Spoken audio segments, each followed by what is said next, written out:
Continuamos acompañándote en esta mañana y como lo anunciaba en el bloque anterior, ya está Malvina Garek, está Carlos Morelo también aquí para analizar muchas cosas, temas muy interesantes, así que les damos el pase a ellos para tener este segmento de Jueves Libres. ¿Cómo están, chicos? ¿Qué tal? Bienvenidos y bienvenida, Malvina. Buen día, ¿qué tal? Hola, Mabel. Para usar un lenguaje más inclusivo, ¿no? Claro. Si no, después me van a retar. Bueno, dos temas importantes para desarrollar. Me decían que tenían otras cositas más también para que hablemos en esta jornada. Uno tiene que ver con impuesto a las ganancias, el otro con acoso callejero. Así que, bueno, la gente seguramente se va a interesar por esto. Bueno, muy bien. Muchas gracias, Mabel. Como siempre, agradecerte que nos des la posibilidad de charlar con tu teleaudiencia.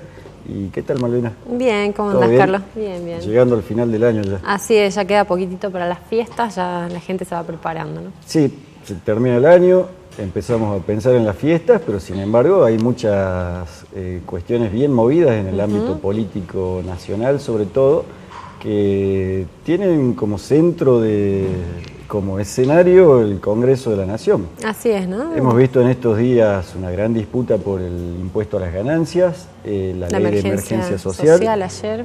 Y además un decreto del presidente Mauricio Macri que le valió una imputación penal. Así que bueno, ¿por dónde arrancamos? Viene movido. Podríamos empezar un poquito por lo de ganancias, ¿no? Que fue una promesa de campaña también del gobierno en que, bueno, los trabajadores no iban a pagar ya el impuesto a la ganancia es tan alto, bueno, que iba a modificar eso para que beneficie a los trabajadores. Sí, ¿no? La propuesta de campaña de Mauricio Macri era, lise y llanamente, eliminar el impuesto a las ganancias, un impuesto muy cuestionado. ¿Por qué? Porque se grava el salario, o sea, claro, se cobra un impuesto al trabajador por ganar su salario. Entonces, esto que viene siendo cuestionado hace muchos años, no solo desde el ámbito gremial, desde el ámbito sindical, sino también desde el ámbito legal, porque hay muchos juristas que sostienen de que el salario no es una ganancia y por lo tanto no tiene que estar gravado. Claro. Se ha transformado siempre en caballito de batalla de la oposición, de las oposiciones, pero cuando esas oposiciones llegan a ser gobierno, cambian su discurso. Se olvidan, como lo hizo Mauricio Macri en esta ocasión, que dijo, cuando yo sea presidente voy a eliminar el impuesto a las ganancias. Y ante una propuesta mayoritaria de toda la oposición, que obtuvo votación favorable en la Cámara de Diputados de la Nación, Mauricio Macri puso el grito en el cielo. Claro, ahí ya no le gustó mucho, digamos, la idea.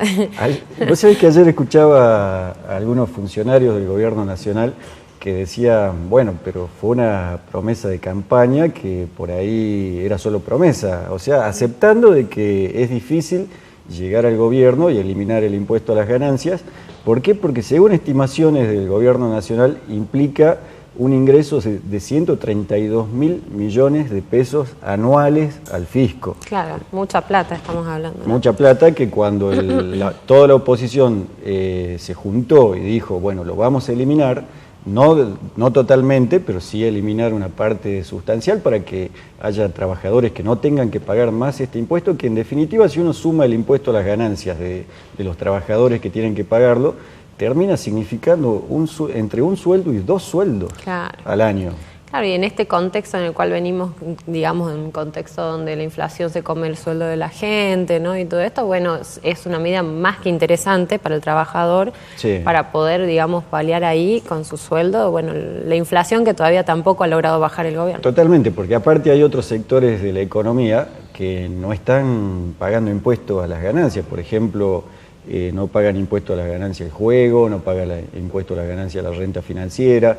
Y esa era la propuesta de la oposición. Decían, dejemos de cobrarle a los trabajadores y que empiecen a pagar los que más tienen. Claro. Que eso es un sistema tributario justo. Claro, sería lo más justo porque no hay, digo, una explicación, ¿no?, racional, por lo menos para los trabajadores, de por qué ellos sí pagan y no pagan las mineras, no pagan los juegos de azar, que recaudan mucho más que un trabajador. O alguien que especula en la bolsa o que tiene ganancias muy grandes porque tiene únicamente depósitos en algún banco, no paga impuesto a las ganancias y el trabajador sí, es algo injusto. Bueno, te decía que 132 mil millones, dijo el gobierno nacional, significa el impuesto a las ganancias en el presupuesto nacional. En cuanto se aprobó en diputados el proyecto de la oposición, el presidente Macri salió a poner el grito en el cielo.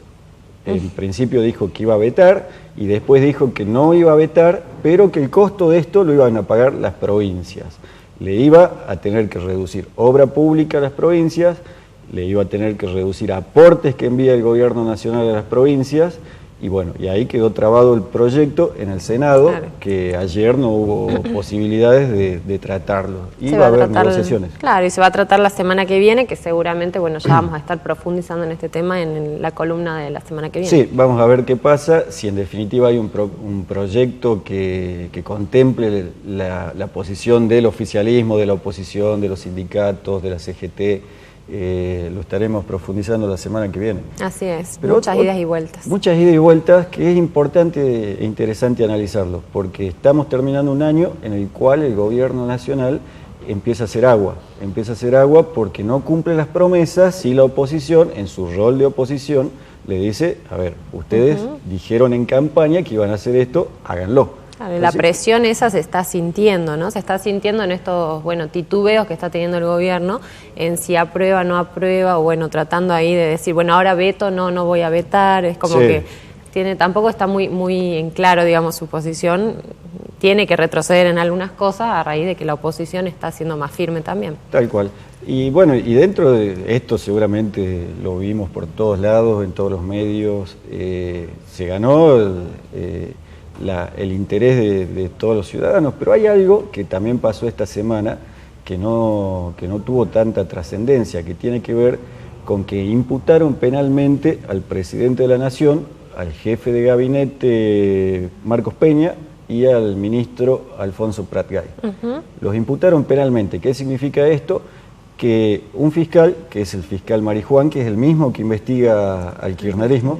¿Te acordás que anduvieron buscando los bolsos? Los bolsos, hicieron pozos en la Patagonia para buscar dónde enterraba la plata el kirchnerismo. Sí. Bueno, ese mismo fiscal imputó penalmente, por una denuncia de la diputada nacional Victoria Donda, al presidente de la Nación, al jefe de gabinete y al ministro de Hacienda, Prat-Gay. ¿Por qué? ¿Por qué los imputa? Porque dice que no cumplen los deberes de funcionario público y además abusan de su autoridad. Esto viene del tema del blanqueo de capitales, ¿te acordás? Sí, el blanqueo de capitales, que en julio se aprobó esta ley para justamente poder traer, si se quiere, ¿no? Los bienes y el dinero que no estaban declarados, digamos, ¿no? Todo ese dinero que no se declara y que podía estar en el exterior o dando vueltas por acá por el país. Guardado en el colchón. Guardado ahí o en algún pozo, en algún lugar que lo hubiesen escondido. A partir de esta ley de blanqueo lo que permitía era, traer todo ese dinero y no declarar, ¿no es cierto? Lo que no declarar el origen de dónde lo traen, y no pagar tantas multas. ¿Por qué? ¿Qué significa? A ver, una persona, un empresario, supongamos, ¿no? Tiene ganancias mensuales de 10 millones y le decía a la AFIP que ganaba 2 millones. Claro, se quedaba con 8. Claro, pagaba impuestos sobre los 2 millones que declaraba y los otros 8 millones los guardaba, los escondía en algún lugar, que puede ser una cuenta en algún banco en el exterior, en su casa, en la casa de un primo, pero esa plata para el fisco no existía. Y se recauda menos. Estaba evadiendo impuestos esa persona, no estaba declarando una parte de sus bienes, no estaba pagando impuestos sobre esos bienes.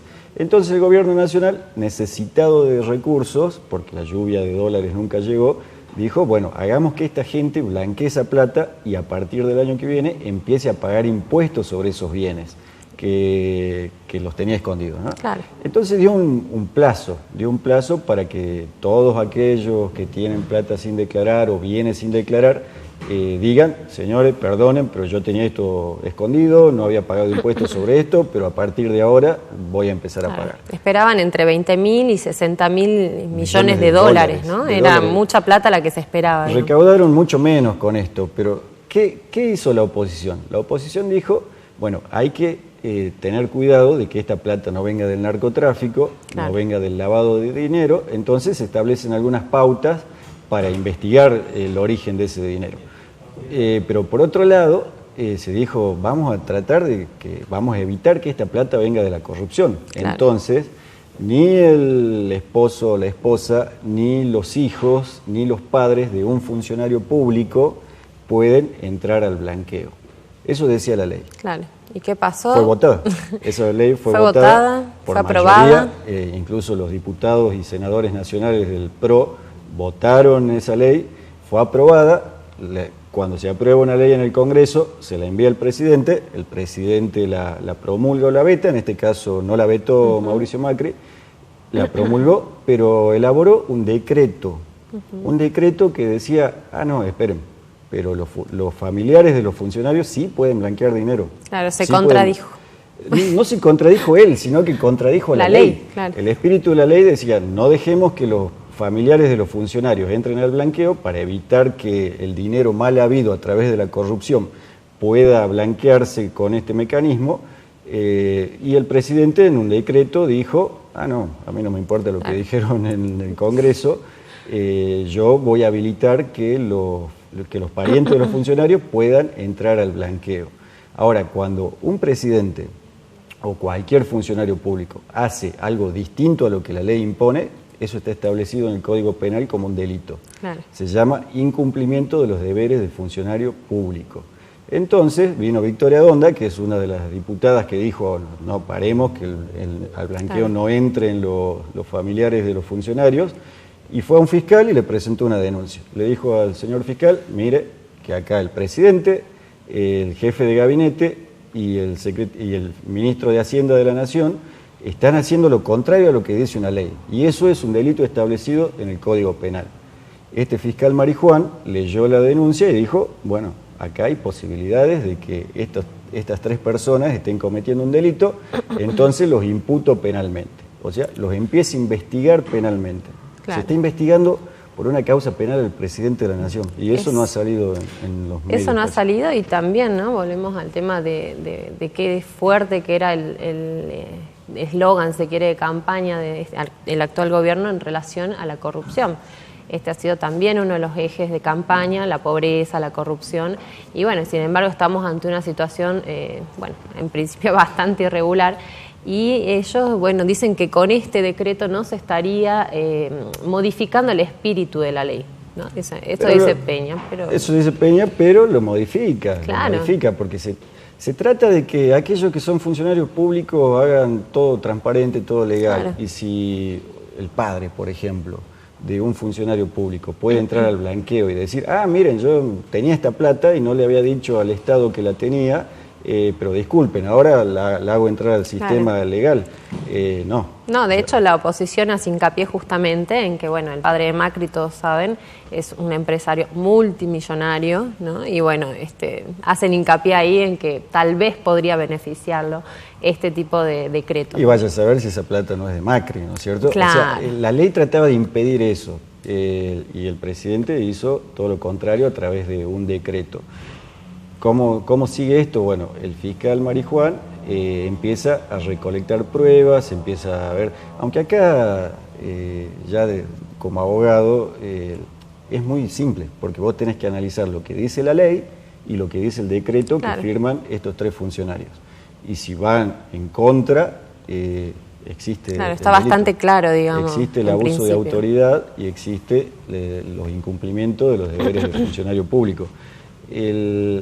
Uno de los eslogans más fuertes que tenía Cambiemos era el respeto a las instituciones, el respeto a la República, que significa que hay 3 poderes, está el poder legislativo que legisla y el poder ejecutivo debe ejecutar las leyes, pero no puede cambiarlas. Claro. No puede cambiarlas. Si existe una ley, el ejecutivo o la veta o la promulga, pero no puede decir, esa ley no me gusta demasiado, entonces yo por decreto voy a hacer otra cosa y no voy a cumplir lo que esa ley me obliga. Claro, el principio republicano queda lastimado, la democracia y las instituciones y la separación de los poderes del Estado quedan lastimados. Esperemos que el fiscal Marijuán vaya a fondo con esta investigación y en definitiva nos devuelvan a los argentinos y a las argentinas la credibilidad en las instituciones, decir, votamos legisladores que algunas veces hacen leyes buenas o ponen límites buenos, que el Poder Ejecutivo no cambie eso, que respete lo que hacen los legisladores que votamos. Sí, mucha gente buscando el cambio, ¿no? Buscando, a ver si le dan una solución a este tema de la corrupción, el tema de la pobreza, y hasta ahora el gobierno no logra o no da por lo menos señales en esa dirección. Entonces, veremos qué pasa. Feo. Estas cositas también le restan puntos, ¿no? Sí. El presidente se puso 8 puntos en su primer año de gestión. Claro. Bueno, todas estas cositas... Lo llevaría es como cuando va un chico a hacer la prueba en el secundario, tiene esto mal, y va restando puntos.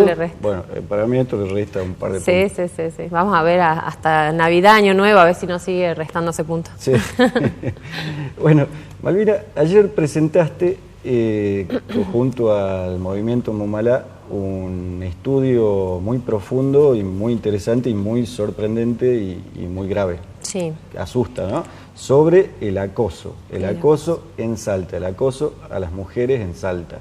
Así es, bueno, sí, como vos decís, es todo eso junto, ¿no? Es preocupante, no deja de ser interesante, porque son cifras que nos pueden mostrar la realidad que vivimos las mujeres salteñas, y esto es un dato que nos sirve también después para ver qué acciones se van a llevar a cabo. Y bueno, nos dice que el 21% de las mujeres salteñas han sufrido algún tipo de acoso callejero entre los 8 y los 14 años, ¿sí? Entre los 8 y los 14 años. A los 8 años, nenas.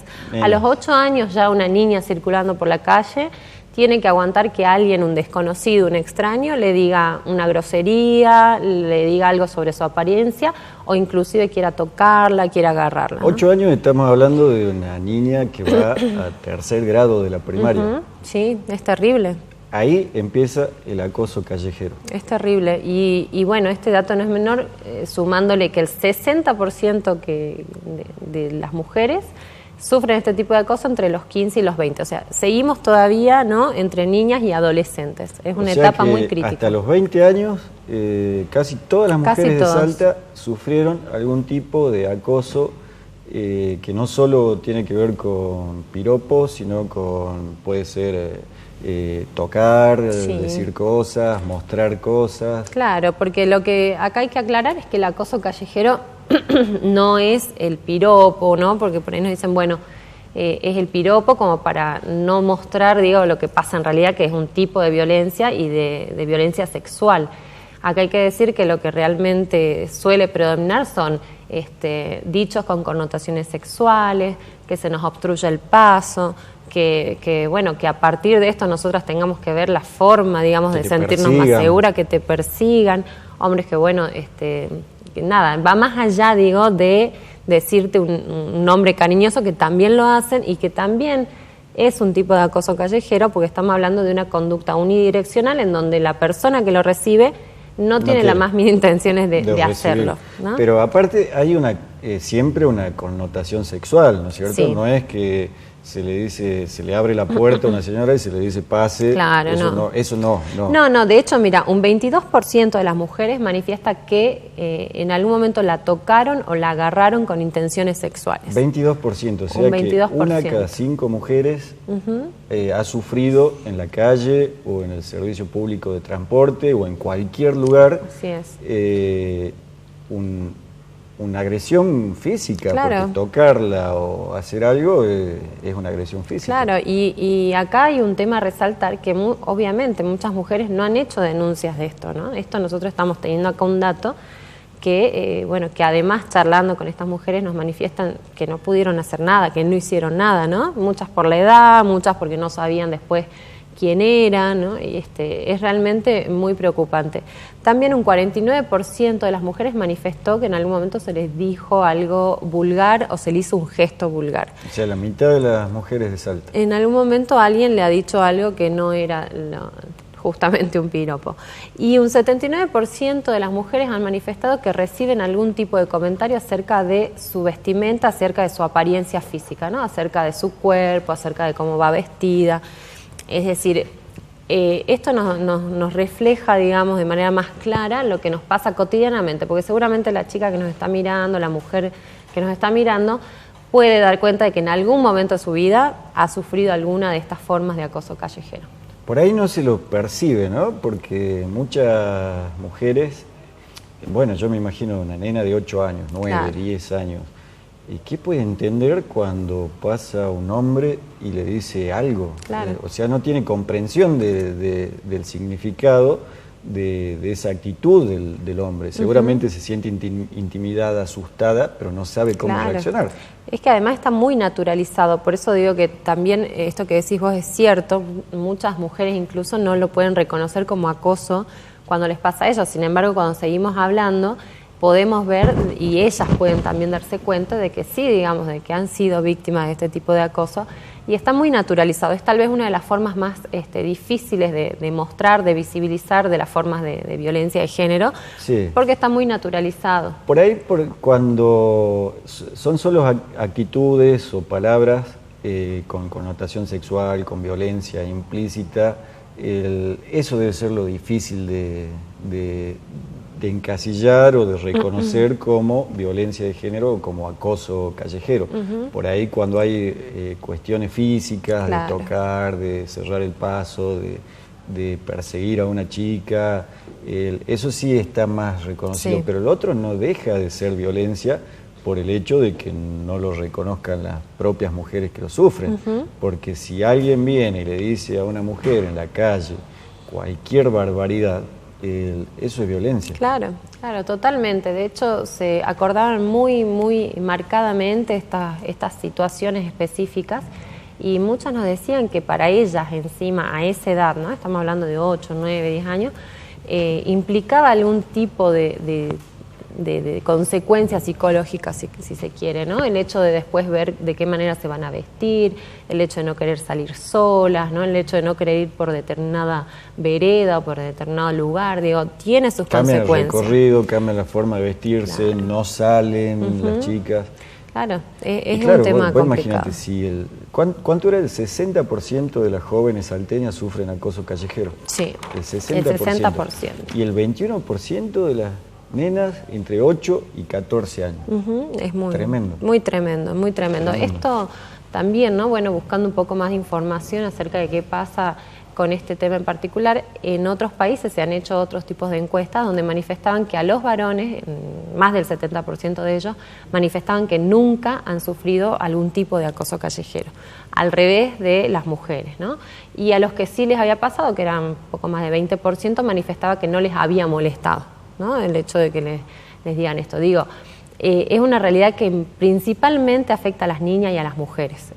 No digo que no le pueda pasar a un hombre que alguien le grite y diga, pero lamentablemente, así como en la violencia en familiar y en los otros ámbitos, ¿no? Laborales, etcétera, en la calle también las mujeres estamos en una situación de mayor vulnerabilidad y estamos más inseguras. Y eso es lo que hay que comprender, porque por ahí uno escucha ante la consigna ni una menos, también dicen ni uno menos, ¿no es cierto?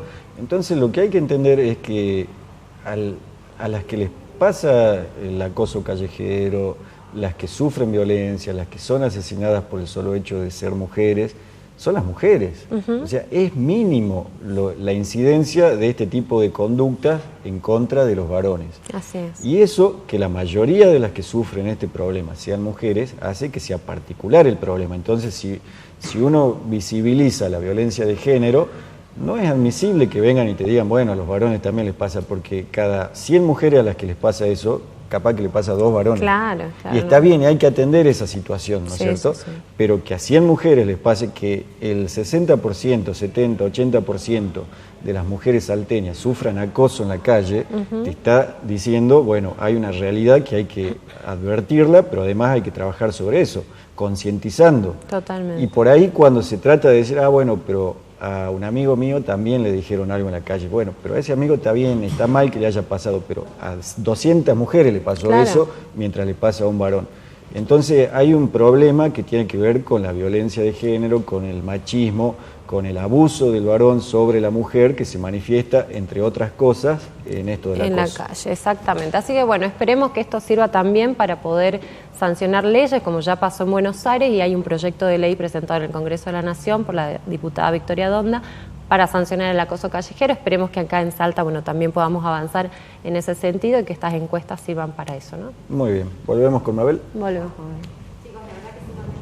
Interesante, había algunos mensajitos ahí de la gente que hablaban acerca de las dos situaciones, ¿no? Que es lo que está pasando a nivel económico, no solamente por el tema del impuesto a las ganancias, sino también de cómo afectó, ¿no? Este año a muchos argentinos y argentinas en este sentido, y también lo que les pasa cotidianamente a las niñas y a las mujeres, ¿no? Realmente alarma cuando ustedes dicen desde los 8 años las niñas empiezan a sufrir esta situación, ¿no? Donde no solamente el hogar es inseguro, sabemos que muchas mujeres son asesinadas en sus mismas casas, son abusadas sexualmente, sino también la calle se convierte en ese ámbito que nos está restringido, ¿no? Y que siempre ha sido así, lamentablemente, hasta ahora. Y bueno, esto lo sabemos, tenemos medidas de resguardo, pero digo, ¿cuándo podremos caminar libremente como lo hacen los varones? Ustedes recién decían, los varones no se quejan acerca de esto, dicen que la mayoría de ellos en ningún momento han sufrido acoso callejero, y por qué nosotros tenemos que padecer, ¿no? Esta situación y vivenciarla y hasta naturalizarla, ¿no? Ya saber que, bueno, voy a pasar por aquel lugar, ya sé que algo me van a decir, ¿no? Algo que seguramente no quiero escuchar, y bueno, y tener que pasar esto cotidianamente en el colectivo, en el trabajo muchas veces también, digo, hay muchas situaciones donde esto se repite lamentablemente, ¿no? Les agradezco muchísimo, gracias, por supuesto, como siempre, por estos datos tan valiosos. Y para Brenda, para cumplir con ella, nos vamos a despedir con un tema de Ozuna que nos pedía hace un ratito, así que cerramos el programa con esto. A los chicos que nos hablaban acerca del corte de aguas de las 5 de la mañana, le vamos a pasar ese material para que el noticiero lo desarrolle si los chicos son tan amables, ¿sí? Así que nos despedimos, nos reencontramos entonces aquí a través de la pantalla de Tele 10. Chau.